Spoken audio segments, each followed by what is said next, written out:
1499 में पहली सलेबी जंग के बाद यरूशलेम मुसलमानों के हाथ से चला गया।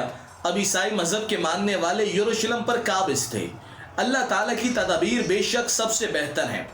सलेबी ये नहीं जानते थे कि अल्लाह ताला ने एक बार फिर यरूशलेम को मुसलमानों के हवाले करना है और इसकी फतह का सेहरा इस बार मर्द कलंदर सुल्तान सलाहुद्दीन अयूबी के सर सजेगा।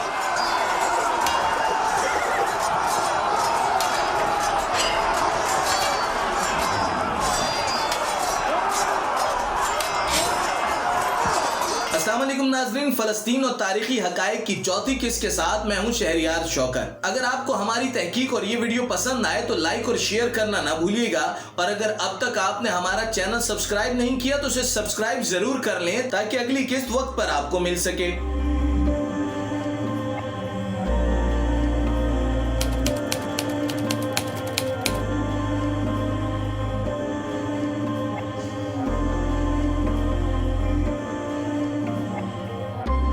सलाहुद्दीन अयूबी 1138 में पैदा हुए। इनका पूरा नाम सलाहुद्दीन यूसुफ इब्ने अयूब था। आपका ताल्लुक कुर्द कौम से था। सलाहुद्दीन अयूबी के वालिद और चचा नूरुद्दीन जंगी की फौज में कमांडर थे। सुल्तान सलाहुद्दीन अयूबी भी कम उम्री में ही नूरुद्दीन जंगी की फौज से मुंसलिक हो गए और मेहनत के बाइस फौज में तरक्की करते गए।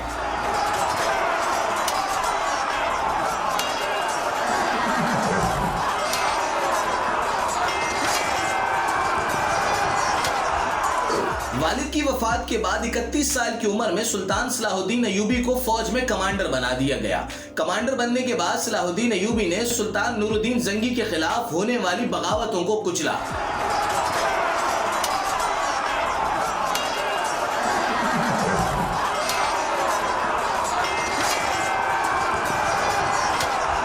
और एक सलेबी हमले का भी भरपूर जवाब दिया। कहा जाता है कि जो सलाहुद्दीन अयूबी की तलवार के सामने आ जाता इसका बचना नामुमकिन होता। इस वक्त मुस्लिम हुक्मरान आपस में ही लड़ते रहते और बैतुल मक़दस समेत अक्सर इलाके सलेबियों के कब्जे में थे। नूरुद्दीन जंगी ने शाम समेत कई इलाकों का कंट्रोल हासिल करने के बाद सलाहुद्दीन अयूबी को फौज के हमरा मिस्र की मदद के लिए भेजा। मिस्र पर उस वक्त फातमी खानदान की हुकूमत थी और इसे इर्द गिर्द मौजूद रियासतों से खतरा लाहक था। मिस्र के हालात उन दिनों बहुत खराब थे। हर तरफ बदअमनी और करप्शन थी, जबकि हुकूमत कमजोर थी। ऐसे हालात में सुल्तान सलाहुद्दीन अयूबी ने मिस्र का कंट्रोल संभाला और नूरुद्दीन जंगी के गवर्नर की हैसियत से मिस्र पर हुकूमत करने लगे। नूरुद्दीन जंगी की वफात के बाद उनके साजिशी वुज़रा ने उनके 11 साला बेटे को सुल्तान बना दिया और रियासत को अपनी मर्जी से चलाने लगे। नूरुद्दीन जंगी का बेटा भी उनके हाथों में खेलने लगा। ऐसी सूरत हाल में सुल्तान सलाहुद्दीन अयूबी ने मिस्र को अलग रियासत बना दिया और खुद उसके सुल्तान बन गए। सुल्तान बनने के बाद सलाहुद्दीन अयूबी नूरुद्दीन जंगी की आखिरी ख्वाहिश पूरी करने की कोशिश में लग गए और वो आखिरी ख्वाहिश ये थी कि बैतुल मक़दस और मस्जिद अक्सा को सलेबियों से आज़ाद करा दिया जाए। यहाँ पर आपको ये भी बताता चलूं कि इसकी एक वजह यह भी थी कि सुल्तान सलाहुद्दीन अयूबी ने अपने बड़ों से सुन रखा था कि जब बैतुल मक़दस को फतह किया गया तो सलेबियों में से उनका जो कमांडर था, उस कमांडर ने यह कहा कि कहाँ है मुसलमानों का रसूल और उनका अल्लाह, आए और मुसलमानों को बचाए। फिर इस कमांडर ने एक एक मुसलमान को चुन चुन कर मारा।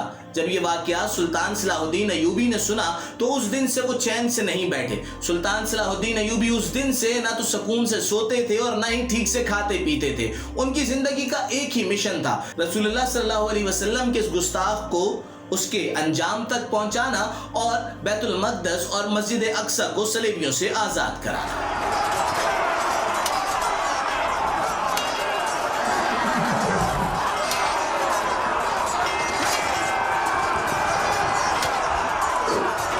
उन्होंने शाम, इराक और आसपास के इलाकों में इत्तेहादी पैदा किए। उन्होंने मदारिस कायम किए और उलमा की मदद से ऐसा निसाब बनाया जिसमें उन्होंने जिहाद पर जोर दिया। सुल्तान सलाहुद्दीन अयूबी ने अपनी फौज को मुस्तहकम किया। सुल्तान को कत्ल करने की कई बार कोशिश की गई, उन पर उनके महल में कई बार हमला किया गया, लेकिन अल्लाह ने उनकी मदद की और हर बार वो महफूज रहे।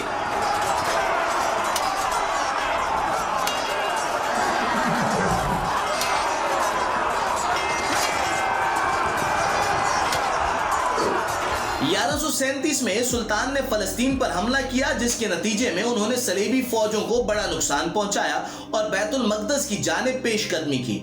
यहां बैतुल मकदस के किले के मुहासरे के बाद एक खतरनाक खूनी जंग हुई, जिसके बाद सलेबी फौजियों की कमर टूट गई। मुसलमानों ने किले की दीवारों में सुराख कर दिए। सलेबी कमांडर बातचीत पर मजबूर हो गए। सुल्तान ने बारोब अंदाज में सलेबी कमांडर से पूछा, शहर कब खाली करोगे? जिसके जवाब में उसने कहा कि यह मकाम मेरा नहीं तो तुम मुसलमानों का भी नहीं हो सकता। हम और कुछ न कर सके तो सब कुछ जलाकर राख कर देंगे। सुल्तान मुस्कुराए और कहा, क्या जलाओगे? सलेबी कमांडर ने कहा, हर एक शय को, हर एक मकाम को। सुल्तान ने एक बार फिर गरजदार आवाज में कहा, मेरी फौज के साथ यहां सब कुछ दफन हो जाएगा, जो लोग बाकी रह गए हैं वो भी।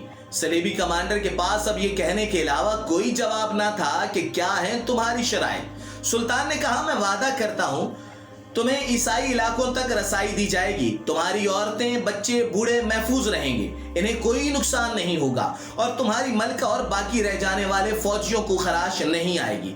लेकिन ईसाइयों ने फतह के बाद किसी मुसलमान को जिंदा नहीं जाने दिया था। सलेबी कमांडर दबी हुई आवाज में बोला।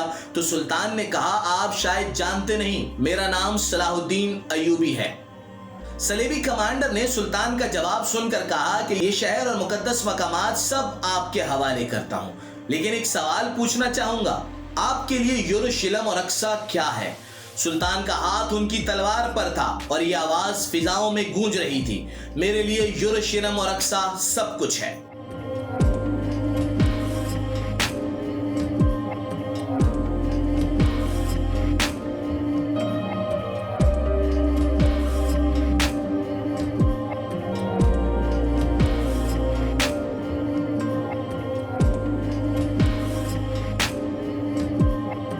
सुल्तान सलाहुद्दीन अय्यूबी ने अपने वादे के मुताबिक मलका को, बच्चों को, बूढ़ों को और बाकी रह जाने वाले फौजियों सबको माफ कर दिया, सिवाय उस कमांडर के कि जिसने कहा था कि कहां है मुसलमानों का रसूल और उनका अल्लाह जो उन्हें बचाएगा।